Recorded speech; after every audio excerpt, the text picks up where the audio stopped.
नुवाकोट में कुदरत के प्रहार ने ऐसा सितम ढाया है कि कई परिवार उजड़ गए। तमाम लोग लापता हैं जिनकी तलाश की जा रही है। सैलाबी सितम की मार झेलने वाले यूपी के बलिया के रहने वाले पन्ना लाल भी हैं। पन्ना लाल ने इस आपदा में अपना सब कुछ खो दिया। अब आंसू हैं, बेबसी है, बेइंतहा दर्द है। देखिए नेपाल के नुवाकोट से ground report. Oh my God, मार।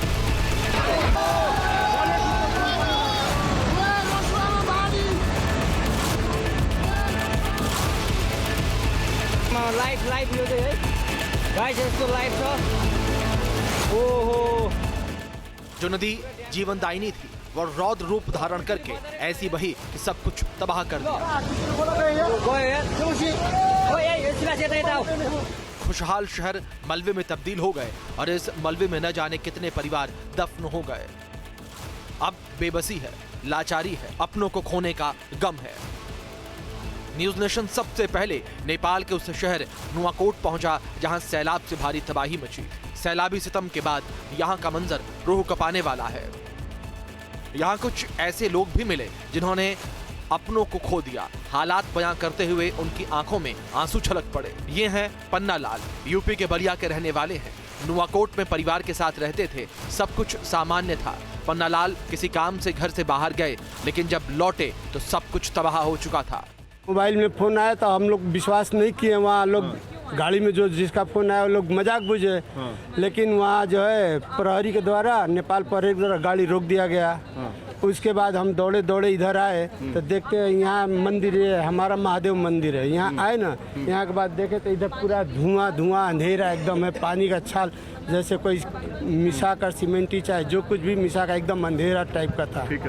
फिर हम इधर से दौड़कर उधर भगे। फिर उधर गए तो दूसरे के दरवाजे पर सो गए, बेहोश हो गए। हम प्रेशर के मरीज है, प्रेशर का दवा खाते हैं। अच्छा, तो लोगों आपके साथ उस समय कौन कौन था? घर कोई पे कौन नहीं था। हाँ।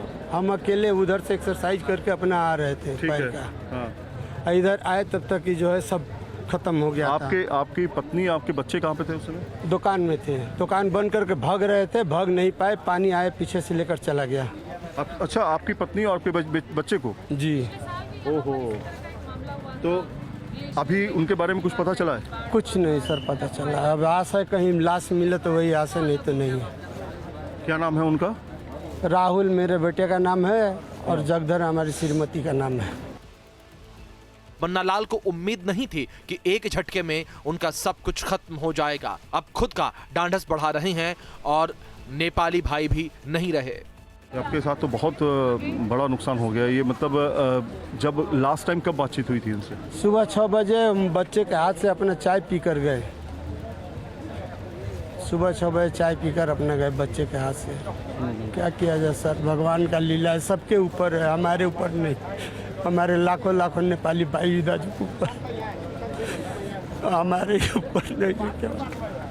लाखों लाखों नेपाली दादी भाई को सबका समझ कर। दरअसल त्रिशूली नदी ऐसी विकराल हुई कि नुवाकोट को पूरी तरह तबाह कर दिया। सैलाब अचानक आया, किसी को संभलने का मौका तक नहीं मिला। रोज सुबह घर से निकल जाने वाले पन्ना लाल का बेटा भी बदकिस्मत से उस दिन घर में ही था और सैलाबी सितम ने उसे छीन लिया। राहुल कितने बड़े थे? 18 बरस का था, तभी पढ़ रहा था 8 क्लास में। मन किया था कि बच्चे को अपने साथ ही ले जाते एक्सरसाइज कराने के लिए? डेली जाते थे, वो दुकान लगाता था, हम एक्सरसाइज करके 8-9 बजे चले आते तो फिर वो पढ़ने चले जाता था। वही चाय बना कर देता था, चाय पीते थे और चले जाते थे। एक सहारा था आप लोग? जी। अब तो सब खत्म हो गया, सहारा भी नहीं है, पैसा भी नहीं है, कुछ भी नहीं है। अपना ख्याल रखिए आप। तो इनका दर्द जो है ना, जाहिर तौर पर यह जो अपना होता है, जो अपने को खोता है, उसका दर्द वही जानता है। एक झटके में एक परिवार चला गया और कोई सूचना नहीं है। सबसे बड़ी बात है उनके बारे में कुछ पता नहीं चला। अब ये मजबूर बाप हैं, कोशिश कर रहे हैं तलाश करने की। कहाँ तक तलाशेंगे? मोबाइल पे उसके बाद बातचीत नहीं हुई आपकी? मोबाइल भी दुकान में ही था, छूट गया था। हमारा मोबाइल रहता तो दुर्घटना नहीं हो पाता। मोबाइल छूट गया था, इसलिए हम कुछ कर नहीं पाए। वरना बचा लेते। बोलते भागने के लिए लोग भागता सर। पन्नालाल बताते हैं नुआकोट में पूरी तबाही महज कुछ मिनट में हो गई। हर तरफ चीख पुकार मची थी। उस बीच उनका बेटा भी बचने के लिए जद्दोजहद कर रहा था, लेकिन बच नहीं पाया। इतने मिनट के अंदर ये सब कुछ हुआ है? 5 मिनट 10 मिनट के अंदर हो गया ये सब कुछ जी। तो ये पन्नालाल जी हैं, इनकी कहानी बड़ी दर्दनाक है। इन्होंने अपने बच्चे को खो दिया, अपनी बीवी को खो दिया है, और अभी पता भी नहीं चल रहा है कि वो बॉडी कहाँ है, बॉडी है भी कि नहीं है। हो सकता है कि कहीं हो सकता है उनके पास मोबाइल ना हो सकता है जिंदा हो। कहते हैं प्रत्यक्ष देखने वाले लोग कहते हैं कि बाहर ले गया। मेरा बेटा एक आदमी से बोलता अंकल अंकल मुझे पकड़ लीजिए, लेकिन वो पकड़ नहीं सका, उसके सामने बाहर कर ले गया। नेपाल में अक्सर नदियां ओवरफ्लो हो जाती हैं, लेकिन ऐसी तबाही की उम्मीद किसी को नहीं थी। नुआकोट में अपनों को खोने वाले पन्नालाल अकेले नहीं हैं। न जाने कितने लोग लापता हैं। लापता लोगों की तलाश में रेस्क्यू ऑपरेशन चलाया जा रहा है। कुछ लोग खुशनसीब हैं कि जिनका रेस्क्यू कर लिया गया, वे बच गए, लेकिन उनका सब कुछ तबाह हो गया। कुछ इस तरह से लोगों को लाया जा रहा है, क्योंकि बहुत ज़्यादा कीचड़ है, बहुत ज़्यादा मड है। कहाँ से ला रहे हैं सर आप इनको? इसका घर था, वहाँ से आपका घर था? हाँ। तो घर चला गया आपका? दो बैग चला है, मेरा चेकबुक खरीदा है, वो निकालना सब, बाकी सब चला गया। हाँ। तो इस तरह से रेस्क्यू करके लाया जा रहा है। और दूसरी तरफ ये देखिए, ये एक तरीका है लोगों को बचा करके लाने का। जेसीबी की मदद ली जा रही है ताकि उस जगह से लोगों को निकाला जा सके। ये नेपाल पुलिस के लोग और जो नेपाल पुलिस के जवान हैं उनको यहाँ पर लाया जा रहा है। नुआकोट के इन तस्वीरों को देखकर अंदाजा लगाया जा सकता है कि जब यहाँ सैलाब आया होगा उस वक्त मंजर कैसा होगा। स्कूल हो, रिहायशी इमारतें या फिर सरकारी बिल्डिंग, सब मलबे में मटियामेट हो गई।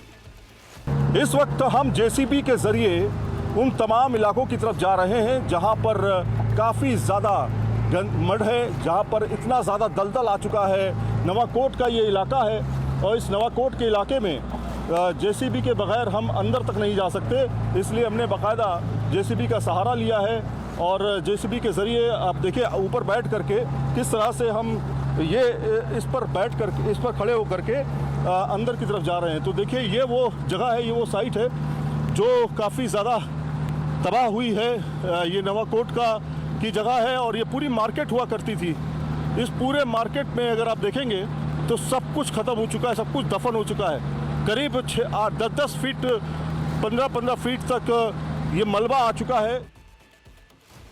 बहरहाल जिंदगी बचाने की जंग जारी है, लेकिन पन्नालाल जैसे लोगों को सैलाब ने ऐसा दर्द दिया जो जिंदगी भर सताता रहेगा। अगर सब कुछ सही होता तो पन्नालाल छठ में अपने घर जाते, लेकिन अब बहुत कुछ रेत की तरह फिसल चुका है। हम लोग यही रहते थे, बराबर छठ पूजा में केवल घर जाते थे। तो ये पन्नालाल की कहानी है और ऐसी दर्दनाक बहुत सारी कहानियां हैं जो अभी भी नेपाल में इर्द गिर्द घूम रही हैं। वीडियो जर्नलिस्ट राकेश रावत के साथ सैयद आमिर, न्यूज़ नेशन, नेपाल।